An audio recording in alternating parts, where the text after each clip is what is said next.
नमस्कार, स्वागत है आपका जी बिजनेस में। मैं हूं दीपक डोभाल और वक्त हो चला है आपकी खबर आपका फायदा का। देश में कोरोना का मीटर आप देख रहे हैं फुल स्पीड से भाग रहा है। संक्रमण के मामले 50 लाख को पार कर गए हैं। एवरेज औसतन 90,000 से ज्यादा केसेस हर रोज आ रहे हैं। इससे हड़कंप मचना लाजमी है, चिंताएं लाजमी है। हाल ही में हमने ब्राजील को पछाड़ा था। कोरोना का कहर झेल रहे टॉप 3 देशों की लिस्ट में हम ब्राजील को पछाड़कर नंबर 2 हो गए। लेकिन चिंता यह है, अगर इसी रफ्तार से आगे बढ़ते रहे तो हमसे आगे सिर्फ एक देश है अभी, वो है अमेरिका। इस रफ्तार से अगर आगे बढ़ते रहे तो हम अमेरिका को भी जल्द पीछे छोड़कर नंबर 1 का तमगा हासिल कर लेंगे। सवाल यह है कि इस स्थिति में लाने के लिए कौन जिम्मेदार है। 2 थ्योरीज हैं। एक थ्योरी कहती है कि भाई टेस्ट बढ़ रहे हैं और अनलॉक अब हो चुका है तो स्वाभाविक तौर पर आंकड़े सामने आएंगे। लेकिन दूसरी तस्वीर क्या कहती है? दूसरी तस्वीर कहती है कि हम लापरवाह हो गए हैं। शुरुआत में जो डर, जो भय, जो शिद्दत, जो डिसिप्लिन कोरोना को लेकर हमारे जहन में था वो अब नहीं है। इसकी वजह से मामले लगातार बढ़ रहे हैं। इन दोनों थ्योरीज पर बात करेंगे। भारत में कोरोना ने कैसे कैसे पैर पसारे ये भी आपको दिखाएंगे और फिर चर्चा करेंगे इस पर कि अब इस पड़ाव पर आने के बाद आगे के कुछ दिन, आगे के कुछ हफ्ते, आगे के कुछ महीने किस दिशा में जाते हुए नजर आएंगे। इस पर करेंगे चर्चा। पहले रिपोर्ट देख लीजिए, लौटते हैं मेहमानों के साथ।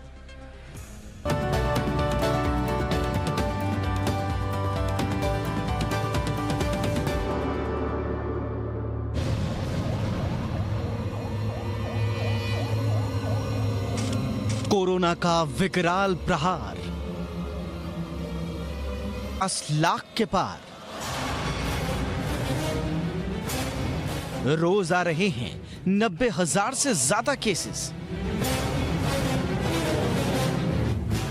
आखिर कब आएगा कोरोना का पीक? देश में कोरोना बुलेट की स्पीड से भाग रहा है। गांव, नगर, शहर और हर घर तक कोरोना अपने पांव पसार रहा है। बस एक छोटी सी गलती आपको कोरोना के करीब पहुंचा सकती है। जनवरी से लेकर अब तक कोरोना रोकने के लिए तमाम उपाय किए गए, लेकिन कोरोना का कहर कम होने की बजाय बढ़ता ही रहा।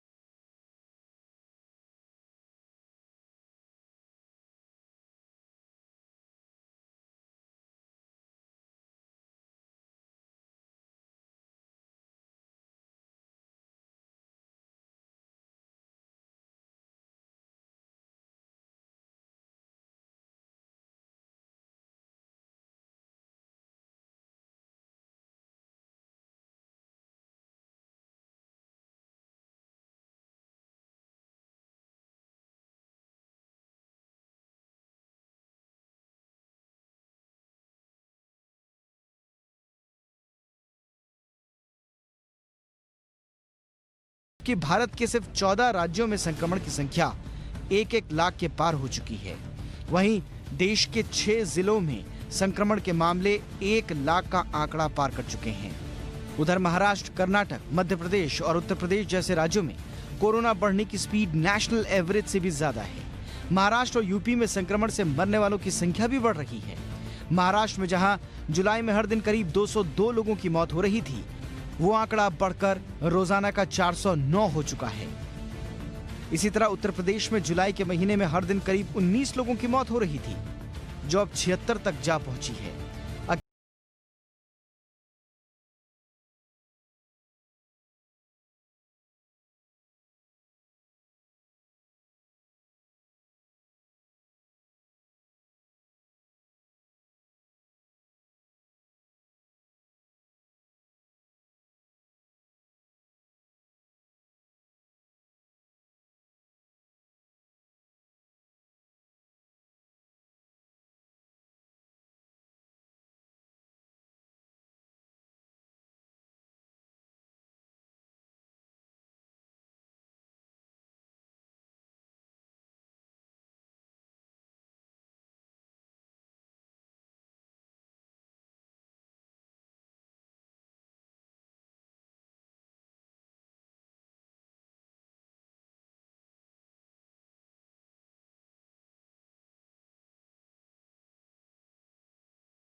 तो आप डिफरेंस देखिए, पहले 10 लाख मामले 167 दिन में सामने आते हैं और अभी का ये जो 10 लाख का आप ये जो पैच है 40 लाख से 50 लाख जो हुए हैं उनमें लगे 11 दिन। कहां जा रहे हैं आखिर हम? ये संक्रमण के मामले आगे कैसे भविष्य की ओर इशारा कर रहे हैं, इस पर आज ठहरकर सोचना बहुत जरूरी है, क्योंकि आज अगर हमने इस पर मंथन चिंतन नहीं किया तो शायद हम भटक न जाएं राह से, क्योंकि जैसे जैसे अनलॉक हो रहा है लोगों के लिए ये सारी बातें, ये सारे आंकड़े मानो सामान्य से लगने लगे हैं। लेकिन क्या ये अप्रोच सही है? क्या हमें रुक कर ठहर कर कुछ सोचना होगा? क्या सोचना होगा, इन्हीं पर करेंगे चर्चा। आज हमारे साथ कुछ खास मेहमान हैं। अभी फिलहाल इस वक्त हमारे साथ डॉक्टर अनंत भान जुड़ चुके हैं, जो कि जाने माने पब्लिक हेल्थ एक्सपर्ट हैं। भान साहब, बहुत बहुत स्वागत है आपका। और हमारे साथ हैं डॉक्टर रोमेल टिक्कू साहब, जो कि एसोसिएट डायरेक्टर हैं मैक्स हेल्थ केयर के और देश के जाने माने चिकित्सक भी हैं। डॉक्टर टिक्कू, आपका बहुत बहुत स्वागत है। डॉक्टर भान, मैं आपसे शुरुआत करना चाहूंगा। देखिए, जिसकी शुरुआत मैंने आज ओपनिंग से की थी, हमारे सामने 2 थ्योरीज दे दी जाती हैं। पहले जब भी हम कहते हैं भाई इतने मामले क्यों बढ़ रहे हैं, तो एक बड़ी सुंदर सी तस्वीर पेश कर दी जाती है कि साहब टेस्टिंग बढ़ रही है। अब टेस्टिंग बढ़ रही है तो मामले भी बढ़ते रहेंगे, तो इसलिए चिंता मत कीजिए, ये एक्सपेक्टेड लाइंस पर हैं ये सारे आंकड़े। लेकिन दूसरी तरफ कुछ लोगों की चिंता ये भी है कि भाई हमने अनलॉक कर दिया है, अनलॉक जिस स्ट्रैटेजी से होना चाहिए था शायद वहां चूक हो रही है, कोई तंत्रात्मक खामी है, या फिर लोग लापरवाह हो गए हैं, लोग अब हल्के में लेने लगे हैं, लोग एक तरह से उकता भी गए हैं इन सारे रेस्ट्रिक्शन से, और अब लोग लापरवाह होकर सड़कों पर आना चाह रहे हैं कि जो होगा देखा जाएगा। शायद ये अप्रोच हमें 50 लाख तक ले आई है। आप इन दोनों थ्योरीज में से किस थ्योरी पर विश्वास करते हैं सर? दीपक जी, धन्यवाद। दोनों ही थ्योरी सही हैं। एक तरीके से आप देखें, जो हमारे सेरो प्रेवलेंस स्टडीज हुई हैं अभी तक, उससे हमें ये पता चलता है कि जो सही नंबर हैं, सही आंकड़े हैं, अगर हम देखें इम्यूनिटी पर्सपेक्टिव से, तो जो हमारे एक्चुअल अभी टेस्टिंग के नंबर्स हैं उससे कई ज़्यादा हैं। तो जो कम्युनिटी में स्प्रेड हो चुका है उसके एक्चुअल नंबर्स अगर हम देखें और ऑफिशियल नंबर्स जो हैं जो टेस्टिंग पे आधार पे बताए जा रहे हैं, उसमें शायद काफ़ी फ़र्क होगा। अगर हम ऑफिशियल नंबर्स भी देखें तो सही में टेस्टिंग बढ़ी है, तो ऑब्वियसली आप अगर ज़्यादा लोग इन्फेक्टेड होंगे तो उनको आइडेंटिफाई कर पाएंगे, तो आपके आंकड़े बढ़ेंगे। दूसरी बात आपने बिल्कुल सही कही, अनलॉक फेज में कई लोग बाहर जा रहे हैं, जो प्रिकॉशंस हैं, मास्क यूज़ हो गया, फिजिकल डिस्टेंसिंग हो गई, हैंड हाइजीन, उसका प्रभावशील प्रयोग तो नहीं किया जा रहा है। कई लोगों ने ये देखा भी है, हम सबके एक्सपीरियंस में आप बाहर जाते हैं तो देखते हैं कई लोग या तो मास्क नहीं पहनते हैं या इस तरीके से पहनते हैं जहाँ उसका कोई यूटिलिटी नहीं है। तो ऐसे संदर्भ में केस का बढ़ना तो लाजमी है और बिल्कुल बढ़ेंगे, और ऐसा ही हम देखने में आया है कि अब बढ़ रहे हैं। हम ऑलरेडी नंबर 2 हो गए हैं विश्व में, और 15 लाख का डिफरेंस है अमेरिका से, और अगर हमने कुछ मेजर डिसीजन नहीं लिया तो मुझे नहीं लगता है कि 2-3 सप्ताह से ज़्यादा टाइम लगेगा हमें अमेरिका को बीट करने में। और ये सही में हम सब के लिए चिंता की बात है कि जैसे जैसे केस बढ़ते जाएंगे हमारे हेल्थ सिस्टम पे भी इसका प्रेशर आएगा। ऑलरेडी कई जगह हैं भारत में जहाँ पे हेल्थ सिस्टम कैपेसिटी पे है, बेड्स की कमी होने लग गई है, हेल्थ प्रोफेशनल्स की कमी है। तो आप सोच ही सकते हैं कि जैसे जैसे केस बढ़ेंगे और उनमें से कई ऐसे लोग होंगे जिनको अस्पताल जाने की जरूरत होगी, तो हम मैनेज करना हमारे लिए सही में बहुत मुश्किल रहेगा। बिल्कुल सही बात है। ये थोड़ा सा मूल्यांकन करने का नजरिया भी थोड़ा सा बदलने की आवश्यकता जरूर है। डॉक्टर रोमेल टिक्कू, आप तो हमारे साथ जब से आउटब्रेक हुआ है तब से हैं सर, हर शो में आप अपने रिमार्क्स देते रहे हैं। आपकी ऑब्जर्वेशन क्या कहती है सर? 50 लाख तक पहुंचना क्या ये एक्सपेक्टेड लाइंस पर है, या हम इसको सिंपली ये मान लें कि टेस्टिंग बढ़ रही है तो केसेस भी बढ़ेंगे, या हमें कहीं ना कहीं इंट्रोस्पेक्शन की जरूरत भी है? देखिए, हमने कहीं पर चूक की है और यहां हमें सुधार की आवश्यकता है। डॉक्टर टिक्कू, देखिए 50 लाख होंगे नंबर्स, ये हमने कभी एक्सपेक्ट नहीं किया था। मगर इंडिया जैसी कंट्री में जहाँ इतनी ज्यादा पॉपुलेशन है और जैसा हमारा हेल्थ केयर सिस्टम है, इकोनॉमिक रिसोर्सेज है, पॉपुलेशन देखो आप कितनी है, दिल्ली बॉम्बे में स्लम्स देखो, धारावी देखो, तो एक्सपेक्टेड है 50 लाख केसेस होंगे, ठीक है वो होगा। बट उसके आगे क्या, अगर इससे भी ज्यादा हो गए, जो लग रहा भी होने वाला है, तो हमारा हेल्थ केयर सिस्टम शायद स्ट्रेस में आ जाएगा, जो अभी तक नहीं हुआ था। क्योंकि बाहर की देशों में अगर आप देखें, इटली वगैरह में हेल्थ केयर सिस्टम पूरा कोलैप्स हो गया था। जिन लोगों को बेड्स की जरूरत थी उनको बेड्स नहीं मिल रहे थे। बट हमारा एक पॉजिटिव है कि हमारा रिकवरी रेट बहुत अच्छा है और हमारी मोर्टेलिटी रेट बहुत अच्छी है, मगर उसका ये मतलब नहीं है कि हम कॉम्प्लेसेंट हो जाएं। हमें और आगे काम करना होगा, आगे बेड्स बढ़ाने होंगे, क्योंकि अब वो स्टेज आई है जहां शायद हेल्थ केयर सिस्टम पे काफी ज्यादा बर्डन आने वाला है, और जिन लोगों को आईसीयू बेड की जरूरत है या वेंटिलेटर बेड की जरूरत है, उनको शायद वो नहीं मिले। तो इसके बारे में हमें सोचना होगा। नंबर्स के हम अब बियॉन्ड है, हम उसके बारे में अब चिंता नहीं कर सकते। नंबर्स तो बढ़ने वाले हैं और भी बढ़ेंगे। अगर उन लोगों को जिन्हें कोमॉर्बिडिटीज हैं, जिनकी उम्र 60 साल से ऊपर है, जिन्हें काफी एक्सटेंसिव निमोनिया है, उन्हें हमें बेड दिलाना है और उनकी जान बचानी है। इस पे फोकस होना चाहिए इस टाइम पे। उसके लिए हमें हेल्थ केयर सिस्टम फिर से रैंप अप करना होगा और बेड्स बढ़ाने होंगे। हर जगह टेस्टिंग बहुत बढ़ानी होगी। पीसीआर टेस्ट काफी बढ़ाने होंगे। सिर्फ रैपिड एंटीजन टेस्ट करने से नहीं होगा, उसकी भी एक अपनी लिमिटेशन है।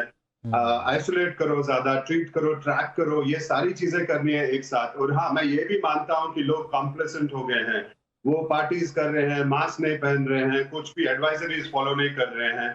उनको लग रहा है बस अब फटीग हो गया, अब हम नहीं झेल सकते इसको। बट अगले 4-5 महीने तक ये फिर से बढ़ेंगे नंबर्स, हमें इसको झेलना पड़ेगा और सावधानी रखनी होगी। यंग लोग जो बाहर हैं, काम पे जाते हैं, उन्हें तो शायद कुछ भी ना कॉम्प्लिकेशंस हो, मगर जब वो घर जाते हैं, उनके पेरेंट्स, ग्रैंड पेरेंट्स हैं, उन्हें प्रॉब्लम्स हो सकती है, उन्हें हॉस्पिटल की जरूरत पड़ सकती है। और हॉस्पिटल बेड्स इस टाइम पे शॉर्टेज में हो सकते हैं आगे ना हो। बड़े हॉस्पिटल्स में वैसे ही बेड्स नहीं मिल रहे हैं, बाकी हॉस्पिटल्स में तो बेड है। तो आगे जाके काफी चिंताजनक सिचुएशन हो सकती है हमारे देश के लिए। इसके बारे में हमें अभी से काम करना होगा, अभी से सोचना होगा, और लोगों को भी एडवाइजरीज फॉलो करनी होगी। ये सब लड़ाई जो है सबको साथ में लड़नी होगी। गवर्नमेंट अपना काम कर रही है, टेस्टिंग बढ़ा रही है, बेड्स बढ़ा रही है, हमें भी सावधानी रखनी होगी। सबसे इंपॉर्टेंट चीज है कि मास्क पहनना है। कोई भी मास्क नहीं पहन रहा है ढंग से, सबका मास्क गले पे लटका हुआ होता है। एग्जैक्टली। और इसको हमें मानने में कोई गुरेज नहीं होना चाहिए कि लोगों की लापरवाहियां बढ़ी हैं। इसको हमें बिल्कुल मुखर होकर बोलना होगा। मास्क जो सबसे बड़ा हथियार, सबसे बेसिक हथियार था, जिसको लेकर मीडिया में हम लोगों ने, हमारे एक्सपर्ट्स ने, सरकारों ने, प्रशासन ने सबसे यह कहा कि आपका बेसिक हथियार मास्क है। वो मास्क हम कितना लाइटली आज ले रहे हैं, मुझे लगता है ये सबको सोचने की आवश्यकता है। बहरहाल डॉक्टर भान, मैं आपकी तरफ चलना चाहूंगा। हम बार बार अब अमेरिका से तुलना में, अब क्योंकि अब नेक टू नेक फाइट हमारी अमेरिका से, जैसा आपने भी कहा, 15 लाख का डिफरेंस रह गया है। ये 15 लाख अमेरिका में अगर हम देखें सर, तो पीक जो जुलाई में गया था वो 70,000 या इसके आसपास पर डे केसेस पे गया था। आज की डेट में वो एवरेज 34,000 पर डे केसेस वहां पर सामने आ रहे हैं। ऑन द कॉन्ट्ररी इंडिया में 90,000 से ज्यादा। ये इतना बड़ा डिफरेंस, ये कॉन्ट्रास्ट अमेरिका और भारत के मामले में क्यों दिख रहा है सर? कारण हो सकते हैं। एक तो ये है कि पॉपुलेशन डेंसिटी आप देखें तो भारत देश में ऑब्वियसली हमारी पॉपुलेशन डेंसिटी ज़्यादा है। हमारा जो साइज़ है कंट्री का वो अमेरिका से छोटा है। हमारी पॉपुलेशन बहुत ज़्यादा है।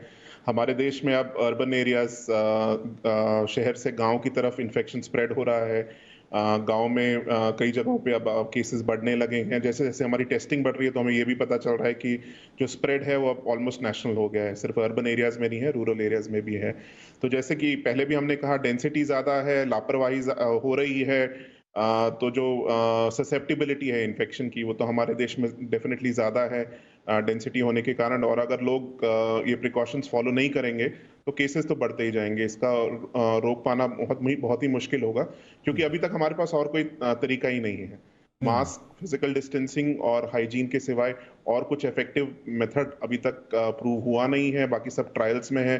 तो जब तक कुछ और आता है तब तक हमें इन्हीं को फॉलो करना है। इसके बिना हम केसेस का स्प्रेड हो पाना रोक नहीं पाएंगे।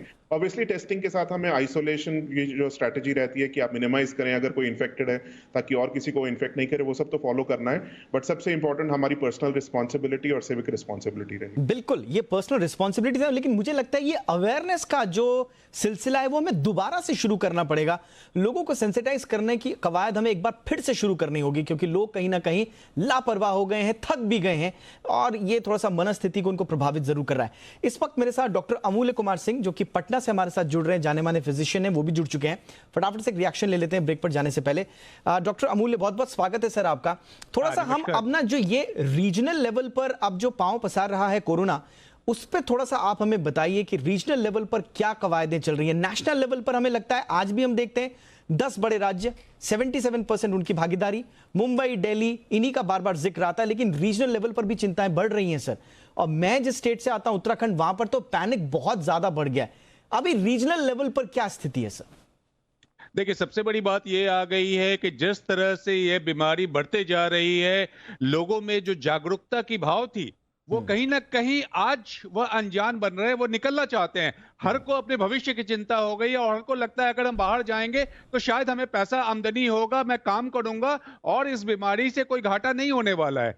तो वह जो प्रिकॉशन ले रहे थे, हाथों को साफ कर रहे थे, मास्क पहन रहे थे, उससे वह दूरियां पे जाना चाह रहे हैं और अपने आप को बचाव में नहीं रखना चाह रहे हैं। अगर हम अपने आप को बचाव नहीं करेंगे, सरकार कुछ भी कर ले, ये हर की पर्सनल रिस्पॉन्सिबिलिटी हो जाती है कि वह सहयोग करे समाज को जागरूक करे। हर कोई अपने परिवार को, समाज को जब तक जागरूक नहीं करेगा, और कहीं ना कहीं गांव में, हमारे छोटे छोटे जगहों में और भी ज्यादा जागरूकता की अभाव होती जा रही है। फिर से हमें सब लोगों को फोर्स करना पड़ेगा, क्योंकि अगर वो व्यक्ति बीमार होता है, जिस तरह से आज 50 लाख पे पहुंच गए हैं, वह दिन दूर नहीं कि शायद विश्व में सबसे ज्यादा नंबर हमारा होगा, भारतवर्ष का। उसमें छोटे छोटे शहरों में वो सुविधाएं भी नहीं रहेंगी, गांवों में सुविधाएं नहीं रहेंगी, और वो व्यक्ति जो आज पैसे के लिए मरना चाह रहा है, कल उसे और भी परेशानी उसको परिवार को होगी। तो हमें कहीं ना कहीं अपने आप को ज्यादा जागरूक करना है। मास्क कहीं से अपने आप को दूर नहीं करना है, क्योंकि वैक्सीन आने में बहुत समय लगेगा। वैक्सीन को प्रूव करना पड़ेगा, तभी हम उससे बच पाएंगे। बिल्कुल सर। और जैसा प्रधानमंत्री ने कहा, कुछ दिन पहले उन्होंने एक नारा दिया, मेरे ख्याल से बिहार के ही वो किसी एक परियोजना का उद्घाटन कर रहे थे, डिजिटल वर्चुअल उद्घाटन कर रहे थे। उन्होंने एक नारा दिया, जब तक दवाई नहीं तब तक ढिलाई नहीं। ये समझना होगा। देखिए, दवाई ही एक अंतिम उपाय जिसे कारगर कहा जा सकता है वो है, लेकिन जो प्रिकॉशंस हैं, आपके हाथ में जो हथियार हैं, मास्क है, सोशल डिस्टेंसिंग है, पर्सनल हाइजीन है, ये 3 चीजें आपको अपनानी है। लेकिन ये बड़े अफसोस के साथ कहना पड़ रहा है कि लोग उतने ही ज्यादा लापरवाह भी होते जा रहे हैं। लोगों को लगता है कि ये सब बातें अब हवा हवाई हैं, चलिए अब निकलते हैं, अब तो वापस जीवन को पटरी पर लाना है तो देखा जाएगा। ये देखा जाएगा वाला जो अप्रोच है, तो 50 लाख के पार हो चुके हैं मामले। हम सीधा सीधा सवाल पूछ रहे हैं, टेस्टिंग तो बढ़ी है, टेस्टिंग आगे बढ़ेगी भी। प्रधानमंत्री नरेंद्र मोदी ने भी 10 लाख पर डे के टेस्टिंग का लक्ष्य रखा था। हो सकता है उससे भी ज्यादा हमें जाना पड़े, वो तो अपनी जगह है। लेकिन हमारी लापरवाही कितनी जिम्मेदार है, इस पर हमें आज बात करना बहुत जरूरी है, बहुत लाजमी भी है, क्योंकि कोरोना को लेकर डर, डेटरेंस, भयादोहन धीरे धीरे लोगों के मन से जा रहा है, जो ठीक नहीं है। बहरहाल, अब हम चर्चा को आगे बढ़ाते हैं। डॉक्टर रोमिल टिक्कू, हम किसी से भी पूछते हैं कि भाई आज की स्थिति में कोरोना को लेकर क्या है, तो जैसे वो होते हैं ना, वो गूगल टाइप किया या आपस में बातचीत कर दी, तो एक बड़ा सिंपल सा जवाब देते हैं, अरे यार वो हिंदुस्तान में जो कोरोना का स्ट्रेन है ना, वो बड़ा लाइट वाला है, वो बड़ा मध्यम पड़ गया है। ये सर, ये दिमाग में जो लोगों के है कि स्ट्रेन बड़ा कमजोर है, मारेगा नहीं, सिर्फ बूढ़े लोगों को ही मारेगा, ये इसमें कितनी सच्चाई है सर? ये देखिए, कॉम्प्लिकेशन जो होती है वो ज्यादा एल्डरली में होती है, 60 एंड अबव, या जिन्हें कोमॉर्बिडिटीज हो, हार्ट डिजीज हो, हाइपरटेंशन हो, डायबिटीज हो, कैंसर पेशेंट। पर इसका ये मतलब नहीं है कि जो यंग लोग हैं उन्हें कुछ भी नहीं होगा। हाँ, परसेंटेज कम होती है उनमें कॉम्प्लिकेशंस की, मगर काफी ज्यादा डॉक्टर्स हैं, यंग डॉक्टर्स हैं जिनकी डेथ हुई है। अगर आप महाराष्ट्र में देखें या दिल्ली में देखें या बाकी देश में देखें या इंडिया से बाहर की कंट्रीज में देखें, तो काफी यंग लोग भी मरे हुए हैं जिनकी कोई कोमॉर्बिडिटीज नहीं थी। 30s 40s में भी डेथ हुई है लोगों की। ये कोई प्रिडिक्ट नहीं कर सकता है कि किसको कॉम्प्लिकेशन होगी, किसको नहीं होगी। इसलिए ये बहुत इंपॉर्टेंट है कि सब लोगों को सावधानी बरतनी होगी, सब लोगों को मास्क लगाना होगा। ये सोचना कि हम यंग हैं, हमें डायबिटीज, ब्लड प्रेशर नहीं है, इसलिए हमें कुछ नहीं होगा, बहुत ही गलत तरह की सोच है। इसे हमें निकालना चाहिए दिमाग से बिल्कुल, क्योंकि अगर हमें मान लो हमें ज्यादा कॉम्प्लिकेशन नहीं भी होती, यही हम फैलाएंगे, हर जगह जाएंगे, और जिन्हें प्रॉब्लम्स होंगी, जिन्हें कोमॉर्बिडिटीज होंगी, ब्लड प्रेशर की प्रॉब्लम होगी, डायबिटीज की प्रॉब्लम होगी, उन्हें दिक्कत हो सकती है। right, उन्हें अगर कॉम्प्लिकेशन हुई तो आनंद भान सर, आपका इस पर क्या कहना है? ये जो कहा जाता है कि भाई स्ट्रेन कमजोर आया है हिंदुस्तान में, ये कितने इस पे सच्चाई है? स्ट्रेन्स का क्या वाकई में हम अपने आप को भाग्यशाली माने? जैसे कई लोग कहते हैं कि भाई इंडिया तो बड़ा भाग्यशाली है, बड़ा स्ट्रेन बड़ा कमजोर आया है, तो कोई बात नहीं, आप निकलिए, कोरोना होगा भी तो ठीक हो जाएगा। का अभी तक कोई साइंटिफिक एविडेंस नहीं है कि ऐसा कोई खास स्ट्रेन है इंडिया में जिसके कारण हमारे मोर्टेलिटी रेट लो रही है। ये हो सकता है कि हमारी मोर्टेलिटी रेट इसलिए कम थी क्योंकि हमने लॉकडाउन पीरियड में जो सबसे ज़्यादा ससेप्टेबल हैं, जो एल्डरली हैं, कोमॉर्बिडिटी वाले हैं, उनको हमने प्रोटेक्ट किया क्योंकि वो बाहर नहीं जा रहे थे। यंग लोग बाहर जाते थे, सामान लेके आते थे। बट अब तो अनलॉक पीरियड हो गया है और लोग बाहर जाने लग गए हैं, केस भी बढ़ गए हैं, तो ये बहुत ही लाइकली है कि जो ससेप्टेबल लोग हैं उनको ज्यादा रिस्क है अब इन्फेक्शन होने का, और अगर उनको इन्फेक्शन हो जाता है तो सीरियस डिजीज और मोर्टेलिटी का रेट भी मोर्टेलिटी का रिस्क भी बढ़ेगा। इसीलिए हमें ये भी ध्यान देना होगा अगले कुछ सप्ताहों में कि हम मोर्टेलिटी रेट को पास से देखते रहें, क्योंकि मुझे लगता है कि अगर हम ध्यान नहीं देंगे तो ये जो लोग हैं जो बहुत ही ससेप्टेबल है डिजीज के और मोर्टेलिटी के, उनमें से कई लोगों को इन्फेक्शन हो सकता है और उसका इम्प्लीकेशन हमारी मोर्टेलिटी रेट पे जाएगा। तो इसीलिए हम स्टार्टिंग से यही बात कर रहे हैं कि प्रिकॉशंस ही एक तरीका है, और जो सबसे ज्यादा ससेप्टेबल है उन्हें हमें बचाना है। हमें कोशिश करनी है कि उनको एक्सपोजर कम से कम हो, तभी हम अपनी मोर्टेलिटी रेट को लो रख सकते हैं। Alright, doctor Amulya Kumar Singh sir, मुझे बताइए इसमें सरकारी स्तर पर जो काम हो रहा है उसमें आपको कोई सुधार की अभी गुंजाइश नजर आती है? क्योंकि अभी हमें एक लंबी लड़ाई नजर आ रही है, इससे हमें लड़नी होगी। राज्यों बनाम केंद्र में भी कुछ हमने मसले देखे हेल्थ सिस्टम को लेकर। अभी ऑक्सीजन का एक मसला चल रहा था, केंद्र ने भी कहा है कि भैया आप एक लॉन्ग टर्म स्ट्रैटेजी बनाइए ऑक्सीजन की, उसके बाद हम काम करेंगे। ऐसे छोटे छोटे कई मसले हैं। आपको कहीं लगता है कि एक बेहतर कोऑर्डिनेटेड एफर्ट्स हमें पुट करने होंगे अगर हमें आगे लंबी लड़ाई लड़नी है? देखिए, एक डॉक्टर के नाते, एक आम जनता के नाते मैं जरूर बोलना चाहूंगा, कहीं ना कहीं केंद्र और राज्यों के बीच में वो कोऑर्डिनेशन नहीं बन पा रहा है। जो केंद्र से बातें आती हैं वो राज्यों में इंप्लीमेंट नहीं होती है। राज्यों की जो एक पहचान है, जिस तरह से उनका वहां डिमांड होना चाहिए, वो क्योंकि हर का डिमांड अलग है। जो बात हो रही है वो स्ट्रेन की बात, वो कहीं ना कहीं आज यह वायरस इतना म्यूटेट कर रहा है कि अभी तक इसके एग्जैक्ट हम लोग स्ट्रक्चर प्रोटीन को पहचान नहीं पा रहे। इसके कारण इसकी बहुत अच्छी दवा नहीं बन पा रही है।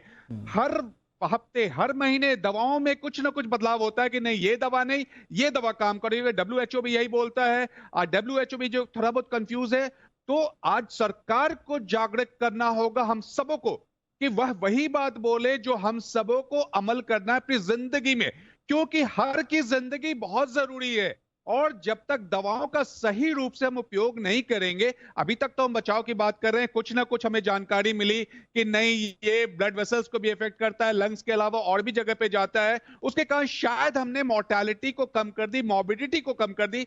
पर हमें ये नहीं मालूम है कि जो व्यक्ति आज बच जा रहा है कोरोना से, 2 महीने के बाद अगर उसका एंटीबॉडी कम हो जाता है तब उसको क्या परेशानी होगी, क्योंकि उसका पूरा सिस्टम अफेक्टेड हो गया है। तो बहुत सारी चीजों पे हमें जानकारी शायद अभी भी नहीं है। इसलिए पहला तो हमें यही करना है, बचाव करे, अपने आप को जागरूक करे। अनलॉक को ये नहीं समझे कि दुनिया में हम आजाद हो चुके हैं। बंदिशें अभी बहुत जरूरी है, अपने आप को बांध के रखना होगा। परिवार से जो दूरियां होने जा रही है, समाज से जो दूरियां कर रहे हैं, वो हमें मेंटेन करना होगा।